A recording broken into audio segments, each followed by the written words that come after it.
Now, what's interesting, some of the pilots I talked to, Tim, were kind of curious. Normally in weather situations, you're not turning around to go back to the airport, because if the weather was bad at the airport, that's probably the last place you want to go back to, right? So there clearly was something wrong with the plane, and they were trying to get the plane on the ground. So the plane took off, and I'm going to zoom in and kind of show you. It took off in this direction, took basically a left turn. It got some elevation here, so this shows you how high off the ground it was. And then it immediately took a left turn. Now, what's interesting, some of the pilots I talked to, Tim, were kind of curious. So it was coming back to the airport. Clearly, they radioed in that they were having engine trouble. We don't know what that means. Was the engine out? Was it malfunctioning? Was it weak? We don't know. But if you look carefully, the airport is right here. They could have came in and just landed the opposite direction, right?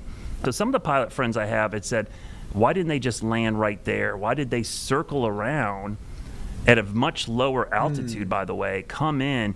And I know we've all seen the pictures, but even though you see that burning debris on the runway, the plane didn't actually make it to the runway. It landed short in this golf course. It actually took out some trees, a fence. There's a big scour in the ground here where it came up short. And then the debris, because of the forward momentum, ended up on the runway. And so what that tells you, and just this is the thing I do know about planes, and to create lift, you got to force air over the wings, right? So there's two ways to do that. With the engines going fast, or at higher altitudes, you can dip the nose and pick up speed through descent, and actually creates lift. And so if you don't have lift close to the ground, the only thing that's going to help you is an engine.